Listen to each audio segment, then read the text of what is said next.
ये कहानी मैं कभी किसी को बताना नहीं चाहता था, लेकिन अब दिल बोझिल है। ये बात 2023 की है, जब हम 4 दोस्त अर्जुन, विशाल, कबीर और देव लेह लद्दाख बाइक ट्रिप पर निकले थे। सड़कें सुनसान थीं, ठंडी हवा हड्डियों तक चीरती थी, लेकिन हमें रोमांच चाहिए था। तीसरे दिन जब हम खारदुंगला पास के पास रुके थे, एक स्थानीय बुजुर्ग ने हमें चेतावनी दी, उस तरफ मत जाना बेटा, वो पुरानी आर्मी छावनी अब छोड़ी जा चुकी है, वहां अब सिर्फ परछाइयां बची हैं। हमने सोचा ये बस लोकल डराने की बातें हैं, और वहीं से मुसीबत शुरू हुई। हमने तय किया कि उसी रात हम उस अबैंडन्ड आर्मी बेस को एक्सप्लोर करेंगे, एक एडवेंचर समझकर। बेस पहाड़ों के बीच बसा था, लोहे का पुराना गेट जंग खाया हुआ और अंदर चारों तरफ वीरानी। लेकिन जैसे ही हमने गेट क्रॉस किया, देव के फोन में एक नोटिफिकेशन आया, एक्सेस डिनाइड, टर्न बैक। हालांकि वहां नेटवर्क ही नहीं था। तभी मुझे एहसास हुआ, हवा अचानक थम गई थी, इतना सन्नाटा कि अपनी सांसें भी तेज लग रही थी। विशाल ने मजाक में कहा, यार यहां तो भूले बिसरे सैनिकों की आत्माएं घूमती होंगी। और यकीन मानिए, तभी हमें दूर एक सेना की वर्दी में खड़ा आदमी दिखा, एकदम स्टैचू की तरह। हम चौंक गए, आवाज लगाई, लेकिन कोई रिस्पॉन्स नहीं। और फिर वो आकृति धीरे धीरे गायब हो गई धुएं में। कबीर ने कहा, चलो यार वापस चलते हैं। लेकिन रास्ता बदल चुका था। हम जिस गेट से अंदर आए थे, अब वहां सिर्फ एक बंद पत्थर की दीवार थी। हवा में अब बारूद की गंध थी, और ऐसा लगा जैसे कहीं पास में बंदूकें फिर से लोड की जा रही हो। और सबसे खौफनाक बात, हमारे मोबाइल फोन्स की टाइमिंग 1971 दिखा रही थी, वो साल जब यहां भारत पाक युद्ध हुआ था। क्या हम वाकई अभी के समय में थे, या किसी और दौर में फंस गए थे? रात और गहरी हो गई थी, तापमान माइनस में जा चुका था, लेकिन हमारे जिस्म में जो बर्फ सी ठंड दौड़ रही थी, वो मौसम की नहीं थी, वो डर की थी। कबीर ने कांपती आवाज में कहा, भाई लोग, ये मजाक अब हद से बाहर जा रहा है, ये जगह ठीक नहीं है। विशाल अब भी कैमरा निकालकर सब रिकॉर्ड करने की कोशिश कर रहा था, लेकिन कैमरे की स्क्रीन बार बार ब्लैंक हो रही थी। तभी एक झटका सा महसूस हुआ। अर्जुन ने पलटकर देखा तो देव अब साथ नहीं था। वो अब भी 2 मिनट पहले ही पीछे खड़ा था, लेकिन अब गायब। देव, देव! तीनों ने मिलकर पुकारा, लेकिन सिर्फ उनकी आवाजें पहाड़ों से टकराकर गूंज रही थी। और फिर बेस की एक पुरानी बिल्डिंग की खिड़की में किसी का चेहरा दिखा, वर्दी में, मगर चेहरा झुलसा हुआ, और उसकी आंखें सीधे अर्जुन को घूर रही थी। विशाल ने कांपते हुए कहा, वो कोई आदमी नहीं है भाई, चलो यहां से भागते हैं। लेकिन कबीर ने झकझोरते हुए याद दिलाया, कहां भागोगे, गेट तो बंद हो चुका है। तभी बेस के अंदर से अचानक युद्ध के शोर सुनाई देने लगे, गोलीबारी, बमों के धमाके, सैनिकों की चीखें, मानो 1971 का वो युद्ध वापस यहीं पर चल रहा हो। हवा में बारूद की गंध और खून की बांस तैर रही थी। अर्जुन के फोन पर फिर नोटिफिकेशन आया, one of you want return. और ये लाइन पढ़ते ही अर्जुन की रूह कांप उठी। तीनों अब बेस के अंदर भागते रहे, चिल्लाते रहे देव को ढूंढते हुए। रास्ते में दीवारों पर खून के धब्बे थे, और हर कोने से परछाइयां झांक रही थीं, सैनिकों की आत्माएं जो इस जगह का राज छुपाए बैठी थी। और तभी देव दिखा, लेकिन जब वे उसके पास पहुंचे तो देखा उसकी आंखें काली पड़ चुकी थी, और उसके मुंह से सिर्फ यही आवाज आ रही थी, इस बेस का राज मत खोलो, लौट जाओ, नहीं तो अगला नंबर तुम्हारा है। देव के मुंह से वो शब्द सुनकर अर्जुन, विशाल और कबीर पत्थर की तरह जड़ हो गए थे। इस बेस का राज मत खोलो। देव की आंखें अब इंसानी नहीं रही थीं, काली, सूनी और खाली। कबीर ने कांपते हुए अर्जुन का हाथ पकड़ा, भाई ये देव नहीं है, इससे दूर रहो। लेकिन अर्जुन ने देव के कंधे को झकोरते हुए कहा, देव भाई, हमें बता क्या हो रहा है यहां। देव ने अचानक अर्जुन का हाथ पकड़ लिया, और उसकी पकड़ लोहे जैसी सख्त थी। और तभी बेस के नीचे से जमीन हिलने लगी। एक गुप्त दरवाजा फर्श पर खुला, धूल और जंग लगे लोहे की भीषण आवाज के साथ। नीचे अंधेरा था, लेकिन तीनों के पास अब कोई चारा नहीं बचा था, उन्हें नीचे उतरना ही पड़ा। जैसे ही वे तहखाने में गए, वहां दीवारों पर खून से लिखे शब्द चमक रहे थे। यहां मौत ने बस्ती बसाई थी, यहां मौत ने अपनी बस्ती बसाई थी। तहखाने के अंदर सड़े गले हेलमेट, टूटे हथियार और कंकाल बिखरे पड़े थे, और दीवार पर एक बड़ा नक्शा था जिस पर लिखा था project dark eagle, classified, top secret. Kabir ने कांपते हुए पढ़ा, भाई, ये बेस असल में कोई आम पोस्ट नहीं थी। ये तो एक एक्सपेरिमेंटल साइट थी जहां दुश्मनों पर खौफनाक एक्सपेरिमेंट किए जाते थे। विशाल ने पीछे मुड़कर देखा तो वही वर्दी पहनी आत्माएं अब तेजी से उनके चारों ओर जमा हो रही थी। सैनिकों की आत्माएं जिनके चेहरे अधजले थे और आंखों से खून टपक रहा था।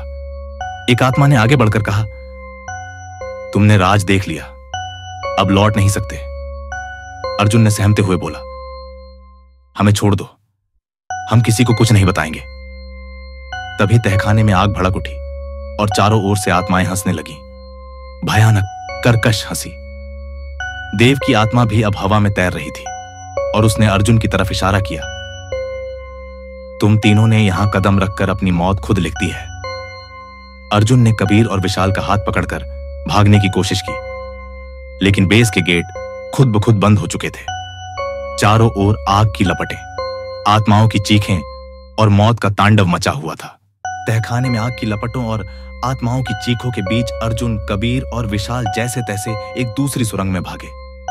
सुरंग संकरी थी, दीवारें बर्फ से जमी थीं, लेकिन वहां से हल्की हवा आ रही थी, मानो बाहर का रास्ता यहीं हो। कबीर हांफते हुए बोला, भाई लोग, जल्दी करो, ये छायाएं पीछा कर रही हैं। विशाल ने अर्जुन से कहा, मुझे समझ नहीं आ रहा, ये बेस असल में क्या था? क्यों यहां इतने सैनिकों की आत्माएं भटक रही हैं? तभी अर्जुन की नजर सुरंग की दीवार पर लगी एक प्लेट पर गई। Top secret experiment cell 1971। तीनों के पैरों के नीचे की जमीन अचानक धसकने लगी और वे तीनों गिरे। नीचे एक और तहखाना था जो अब तक बर्फ के नीचे दबा हुआ था। यहां दीवारों पर जंग लगे पिंजरे थे और उनके अंदर इंसानी हड्डियां। कबीर ने कांपते हुए कहा, भाई, ये तो कोई यातना गृह लगता है। यहां बंदी बनाए गए लोगों पर एक्सपेरिमेंट होते थे। तभी पीछे से बर्फ के ढेर के नीचे से एक आकृति उठी, एक सैनिक की आत्मा जिसका चेहरा जला हुआ और शरीर झुलसा था। उसने अर्जुन की तरफ इशारा किया और धीमे लेकिन डरावने स्वर में कहा, तुमने दरवाजा खोला, अब यह शाप तुम्हें भी मिलेगा। तीनों ने तुरंत वहां से दौड़ लगा दी, लेकिन भागते हुए अर्जुन का फोन फिर बजा। स्क्रीन पर लिखा था, दूसरी चेतावनी, 2 में से 2 नहीं लौटेंगे। विशाल ने अर्जुन के हाथ से फोन छीनकर फेंक दिया। इस फोन ने ही बर्बाद कर दिया हमें। सब कुछ इसी के बाद शुरू हुआ। भागते हुए उन्होंने सुरंग के अंत में एक पुरानी लोहे की सीढ़ी देखी, लेकिन जैसे ही वे ऊपर चढ़ने लगे, नीचे से आत्माओं का झुंड चढ़ने लगा, हथियार लिए, जले हुए चेहरे और खून टपकती आंखों के साथ। अर्जुन ने जोर से चिल्लाया, भागो, जल्दी ऊपर निकलो। लेकिन जैसे ही वे सीढ़ी के आखिरी पायदान पर पहुंचे, ऊपर एक और सैनिक खड़ा था, इस बार पूरा वर्दी में, लेकिन उसकी छाती में गोलियों के निशान थे और आंखें सफेद। उसने बस इतना कहा, तुम्हें सच जानना है तो ऊपर आओ, लेकिन लौट नहीं पाओगे। अर्जुन, कबीर और विशाल ने डरते हुए उस ऊपर खड़े सैनिक आत्मा के इशारे पर सीढ़ी चढ़ी। ऊपर पहुंचते ही वे एक बहुत बड़े हॉल में थे, जहां पुरानी फाइलें, टेबलें और चारों तरफ दीवारों पर लटकती जंजीरें थीं। हॉल के बीचों बीच एक बड़ा सा झंडा था जिस पर लिखा था, प्रोजेक्ट डार्क ईगल, क्लासिफाइड 971। तभी वही सैनिक आत्मा बोली, तुम सच जानना चाहते थे? देखो। दीवार के स्क्रीन पर अचानक 1971 का पुराना वीडियो चलने लगा। वीडियो में दिखाया गया कि जंग के दौरान इस बेस में एक खुफिया प्रोजेक्ट चलाया था, जहां दुश्मनों पर साइकोलॉजिकल और बायोलॉजिकल वेपन टेस्ट किए गए थे। लेकिन धीरे धीरे सैनिकों पर भी ये प्रयोग शुरू हुए, उन्हें अजेय सैनिक बनाने के लिए। लेकिन साइड इफेक्ट हुआ, उनकी आत्माएं शरीर से अलग हो गईं और वे जीते जी भूत बन गए। तभी अर्जुन ने चौंकते हुए पूछा, मतलब ये बेस खुद अपने ही सैनिकों की कब्रगाह बन गया? सैनिक आत्मा ने सिर झुकाया और कहा, हमें दुश्मन नहीं मारा, हमें अपने ही देश ने शिकार बनाया। तभी अचानक चारों तरफ बर्फीली आंधी चली और बेस की बाकी आत्माएं वहां प्रकट हो गईं। उनकी आंखें लाल हो गई थी और उन्होंने अर्जुन, विशाल, कबीर को घेर लिया। कबीर ने कांपते हुए कहा, भाई अब तो बचना मुश्किल है। सैनिक आत्मा चीखा, तुम्हें सच दिखा दिया, अब या तो हमेशा यहीं रहो या मेरा अधूरा काम पूरा करो, इस बेस को हमेशा के लिए सील करो। अर्जुन ने हिम्मत करते हुए पूछा, कैसे? सैनिक ने इशारा किया, मेन कंट्रोल रूम में एक ऑटो डिस्ट्रक्ट स्विच है, उसे ऑन करो, तभी ये आत्माएं मुक्त होंगी और ये शाप खत्म होगा। लेकिन जो बटन दबाएगा वो बाहर नहीं निकलेगा। तीनों दोस्त एक दूसरे की तरफ देख रहे थे। कौन अपनी जान देगा बाकियों के लिए? विशाल, कबीर और अर्जुन तीनों की सांसें तेज हो गई थी। आत्माएं चारों ओर मंडरा रही थी और सैनिक आत्मा का प्रस्ताव उनके सामने था। कबीर कांपते हुए बोला, भाई मैं घर वापस जाना चाहता हूं, मैं ये नहीं कर सकता। विशाल ने भी गहरी सांस ली, उसकी आंखों में आंसू थे। हम सब यार साथ आए थे, साथ ही वापस जाएंगे, कोई भी पीछे नहीं छूटेगा। तभी अर्जुन ने धीरे से अपनी जेब से वो छोटा सा लॉकेट निकाला जो उसकी बहन ने उसे दिया था सफर पर निकलते वक्त। उसने दोनों दोस्तों की तरफ देखा और मजबूती से कहा, नहीं दोस्तों, ये मेरी गलती थी, मैं ही सबसे पहले यहां घुसा, मैं ही सच जानना चाहता था।